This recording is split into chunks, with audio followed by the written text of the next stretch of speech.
Other fellow humans in it, they want to have a look at the CS52, which you can get for free right now in an event. Now, it's this one right here. The way it works, essentially, you have 3 coins available. Once you just press the start button, that is right here, you press the start button. Then you have 15 battles time to do damage. And obviously, then you do this 3 times for a total of 45 battles. You need to average about 2,650 average damage to obtain this vehicle for free. So, it's not that hard if you're a decent player. But now let's have a look if this thing's worth it, or whether if you just didn't quite make it, it might still be worth getting it for around 500 gold. First of all, obviously, let's have a look at the stats.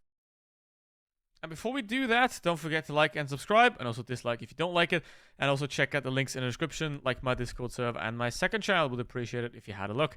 Now, the CS52 is mainly comparable to that of a Leo, where the alpha damage and DPM are somewhat similar. So in terms of the gun characteristics, that is somewhat similar. The penetrations are quite similar as well.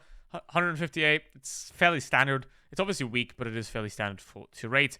The aim time and the dispersion are relatively solid. They're not as good as those of others, but they're not as bad as the Leos either. So basically, you have good aim time, but subpar dispersion here on the movement as well, which is could be better. 6 degrees of gun depression isn't the greatest, however, it's fine-ish. I always prefer to have a vehicle that has 7, 8, 9, 10, if possible, like the Leo, for example. But 6 can be somewhat worked with if you just play it in the correct positions. The mobility of this vehicle is kind of a downer as well, as you can already see. The effective horsepower to weight ratio. I mean, the regular power to weight ratio doesn't matter. The regular power to weight ratio is completely irrelevant, essentially, here. What matters is the effective power to weight ratio. And even in this one, it does lose quite a bit. 17, that's more of a heavium kind of mobility rather than actual true medium tank, as you can see, compared to all the others here, which are at 23 to 24 here, whereas this one is only at 17. Now, mind you, this is hard terrain, soft terrain, and water. So the armor, that's got to be something to save this vehicle, right? It's got to be something. And the armor is actually fairly solid. On the turret, at least, the hull doesn't really exist. Obviously, some tier 6s are certainly going to struggle to pen it, and it's also going to somewhat struggle to pen itself if you are angling the front armor upwards. But overall, the armor it's there. It's not amazing. It's not the most reliable, but it can definitely help you out if you need it. Now, here we go. I think I have special matchmaking. I could actually. I've played like 5 or 6 battles in this vehicle so far, and I've always been in tier 6 battles. I don't know whether that is simply because a lot of people are grinding in tier 8, but that could be a very interesting angle to this vehicle, whether it does actually have preferential matchmaking or not. Obviously, I don't have any information on that. If you can confirm or deny whether it does, please put it in the comments. Would really appreciate that. And also, what do you think about this vehicle? Have you gotten it? And if so, what do you think about it? Obviously, because more feedback is more better.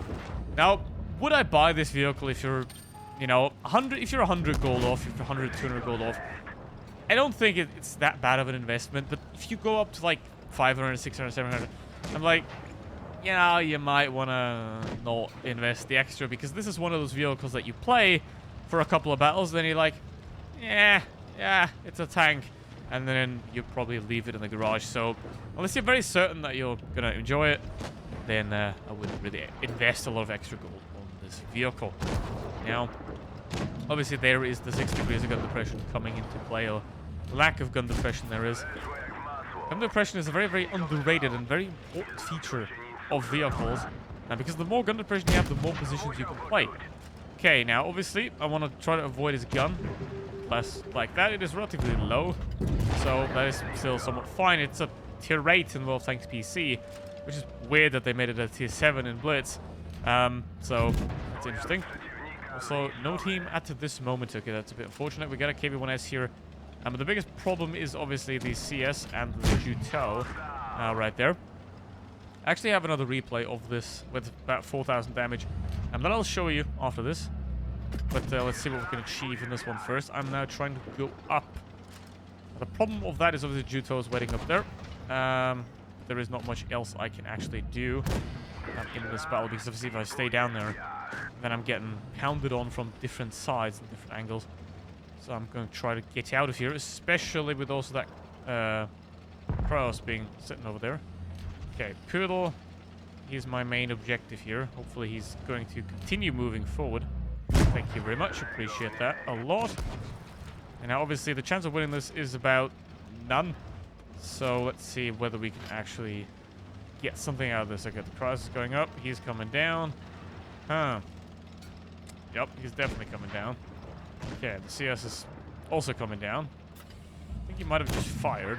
I heard someone shoot, but I don't know whether it was the CS or the Juto. And obviously the CS is one-shotable here. He's not going to make the mistake of peeking first, and that has to be admired for him there. Okay, bounces. All right, lower plate. As you can see, the penetration is horrible. Upper plate is somewhat solid enough-ish, if necessary. But overall, this is not a vehicle that you can carry when you don't have a team. Well, that battle was already solid at 2,800, I'd say. Now this one is going to be a bit better. And this is from one of my streams. So I do stream every Tuesday, Friday, and Saturday. So if you want to have a look, I would gladly appreciate it. Now, obviously, unfortunately, for about a year and a half, I will still have not the greatest of quality internet, but we'll work on it. Now, with this vehicle and on this map, this bush is very excellent for spotting. So I go up to it, so you can see what's happening, going on. So that is very useful there. Now, obviously, this MT25, who does not have a camo, which is one of the signs to essentially spot a subpar player a lot of times. Not all of them, obviously, but a lot of times someone that doesn't have a camo, doesn't have a clan, is a player underscore. A lot of times, like, the average of those players tend to be worse than the average of players in the game. So that is a very easy indicator to spot. He might not be the smartest cookie, but overall, I wouldn't rely on it too much. Now, 2 dead. That's unfortunate, and obviously, carrying 1v7 has to happen these days, essentially, because the more events there are, the more special things are going on, the more players you'll have. And obviously, a lot of those players that just play once or twice a year, they're not going to be any good. And, you know, you're not going to get good at something if you only do it, like, once or twice a year. And that's how it is. That's obviously not great for the people that actually do care about playing well. But then again, it's just a game. So while I do enjoy complaining about bad players a lot, that's just how it is, unfortunately. And now, down to 4 here. Obviously, the MT and the KV are low. If you are at a disadvantage, ideally don't poke out like that, obviously. And try to take out guns first, because obviously a vehicle that is dead can't shoot back at you, therefore you can't lose any more hit points. And you want to ideally prioritize low hit point vehicles, obviously, if you are at a disadvantage, or if you're trying to not get into disadvantage as well. Now, obviously, if you have a massive advantage, then I prefer to prioritize damage. You know, when I have 400 alpha damage and there's a guy with 20 HP, I prefer to shoot someone that I can get more damage on. But that is only really useful and can be useful if you're in a very big advantageous position. So, disadvantage, you want to take out guns as quick as possible. And you essentially also want to figure out how good your teammates are. Whether you can play with them or you have to play off them, essentially. And playing off essentially means using their hit points as an extension of your own so that you can keep your gun alive for longer to, again, cause more damage. Now, this vehicle looks kind of weird because, like, the rear looks kind of a front as well. Like, it just looks weird. But anyway, now, 3 versus 4, it's not that big of a disadvantage. The problem, though, is there are 2 T7s, 2 Tier 6s, rather, on my side, which aren't very healthy either. And there is this guy right here. You know, it's a lovely little tryhard that is gonna be very fun to deal with.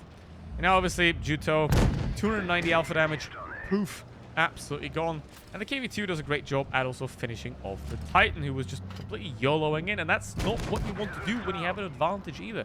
When you have a massive advantage, you don't just YOLO in and give the enemy a chance to come back. You don't want to do that. You want to play it safe. You want to play it with your brain, right? Because you have it.